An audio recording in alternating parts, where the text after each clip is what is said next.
जय श्री राम। आज का विषय है स्वामी विवेकानंद जी। बंगाल के कलकत्ता नगर के उत्तर भाग में सिमुलिया मोहल्ले में गौर मोहन मुखर्जी स्ट्रीट पर निवास करने वाले दुर्गाचरण के पुत्र विश्वनाथ दत्त और भुवनेश्वरी देवी के यहाँ भगवान विश्वेश्वर के आशीर्वाद से 12 जनवरी 1863 पौष मकर संक्रांति सप्तमी को सूर्योदय से 6 मिनट पूर्व 6:33 और 33 पर पुत्र का जन्म हुआ। माता ने पुत्र का नाम विश्वेश्वर रखा। घर में बिले कहने लगे। अन्नप्राशन के समय इनका दूसरा नाम नरेंद्रनाथ रखा गया, जो प्रचलित हुआ।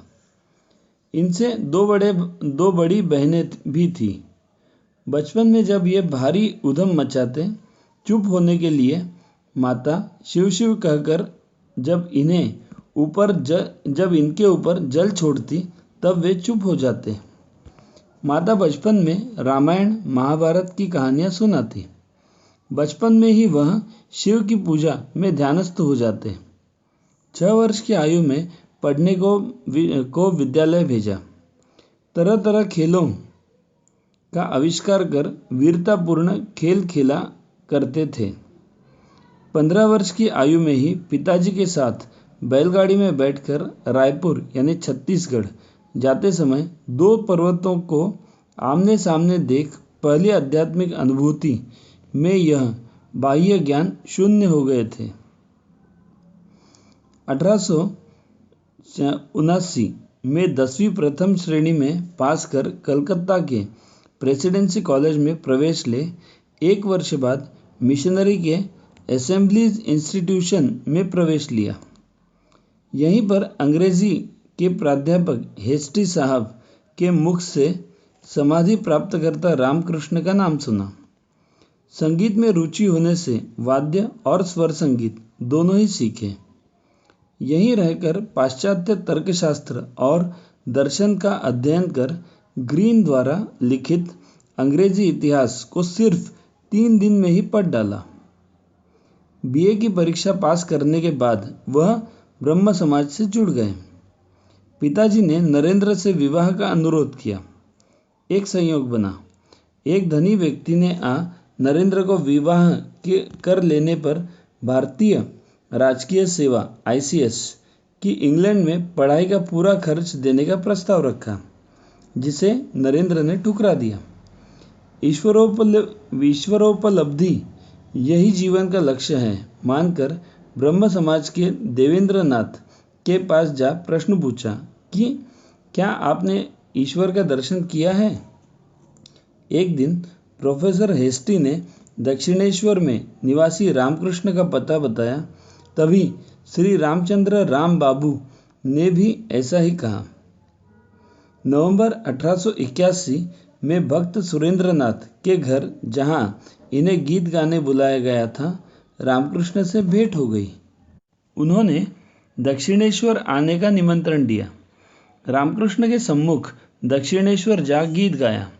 मन चल निज निकेतन सुन बरामदे में ले जाकर नरेंद्र से कहा, आहा, तू इतने दिनों बाद आया, तू बड़ा निर्मम है, इसीलिए तो इतनी प्रतीक्षा करवाई। पुनः कमरे में लौटने पर पूछा, क्या आपने ईश्वर को देखा है। रामकृष्ण जी बोले, हाँ, मैंने ईश्वर का दर्शन किया है, ठीक जैसे तुम्हें देख रहा हूँ, ठीक वैसे ही, बल्कि और स्पष्ट रूप से। तुम्हें भी दर्शन करा सकता हूँ। जीवन में पहला इतना स्पष्ट प्रश्न का उत्तर मिला। घर की गरीबी को दूर करने के लिए कहने पर रामकृष्ण ने कहा, जाओ माँ से स्वयं प्रार्थना करो। माँ के सामने जाने पर मांगने लगे, माँ मुझे ज्ञान दो, वैराग्य दो, भक्ति दो। ठाकुर के द्वारा 3 बार वापस भेजने पर भी वह धन नहीं मांग पाए। रामकृष्ण ने एक दिन कहा, मेरे पास बहुत सिद्धियां हैं जिनका मेरे लिए कोई उपयोग नहीं है, क्या तुम लोगे। नरेंद्र ने कहा, क्या वे परमात्मा दर्शन करा देंगी। नहीं तो मुझे नहीं चाहिए। सभी आध्यात्मिक परीक्षाओं में पास होने वाले नरेंद्रनाथ को रामकृष्ण ने सारी आध्यात्मिक शक्तिपात द्वारा सौंप कर कुंजी अपने पास यह कहकर रख ली कि तुम्हारा जब अंत समय आएगा तब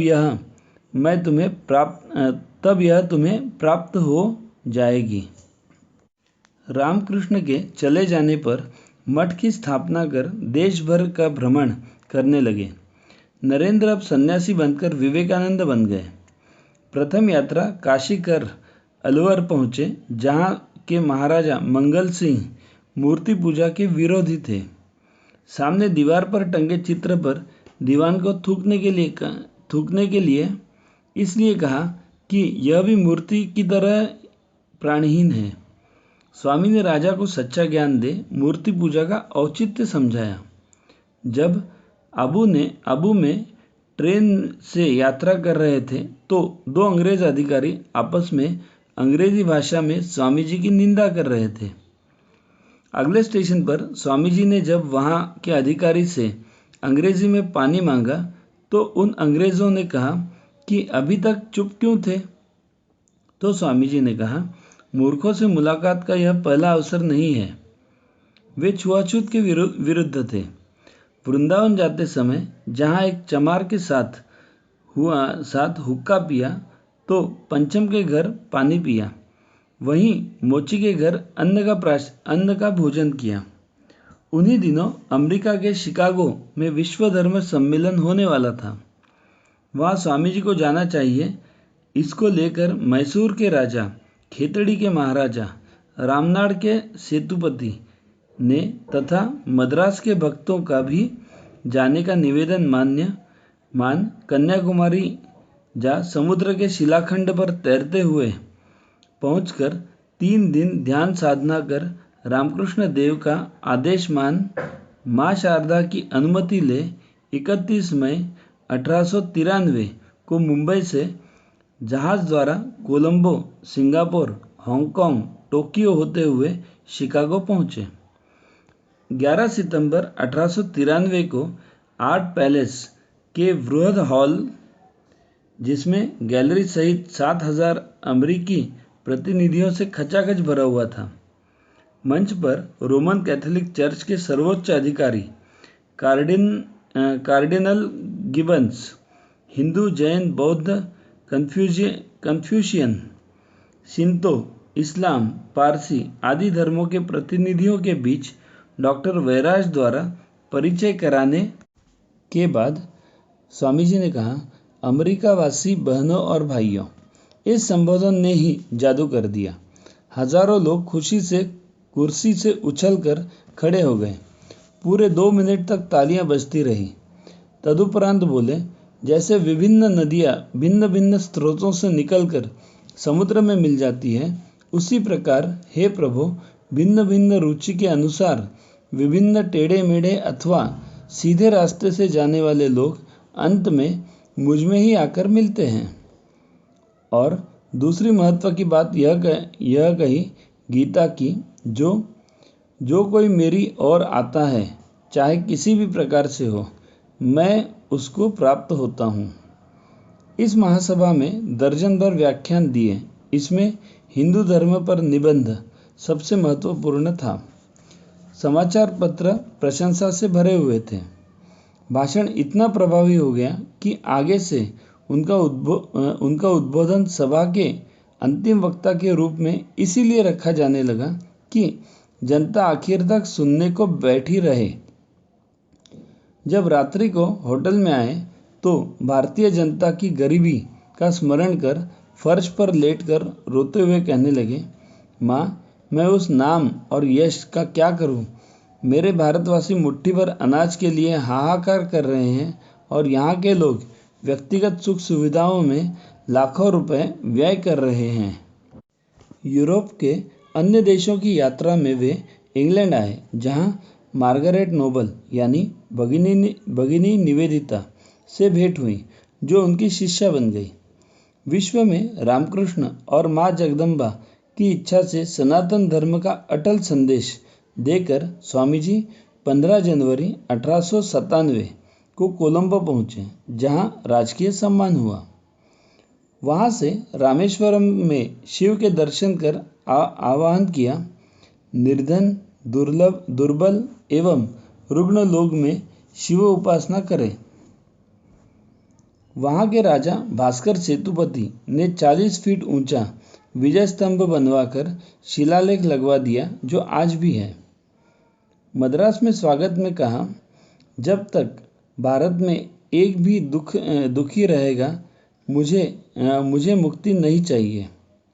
1897 में रामकृष्ण मिशन की स्थापना कर बेलूर के पास निर्माण कर मठ स्थापित किया। आगामी कुछ वर्षों के लिए हम सारे देवी देवताओं को भूल जाएं, सिर्फ और सिर्फ एक ही देवता हमारे विचार केंद्र में रहे, वह है हमारी मातृभूमि। हम जब उसकी पूजा कर लेंगे, तभी अन्य देवी देवताओं की पूजा करने योग्य बनेंगे। नर सेवा नारायण सेवा का संदेश देने वाले स्वामी विवेकानंद वही पुराना गीत मंचल निज निकेतन गुनगुनाते हुए 4 जुलाई 1902 को रात्रि 9:10 पर 36 वर्ष 5 माह 24 दिन जीकर महासमाधि में हमेशा के लिए विलीन हो गए। उनकी इच्छा अनुसार बिल्व वृक्ष के नीचे ही उनका अंतिम संस्कार कर दिया गया। भारत माता की जय।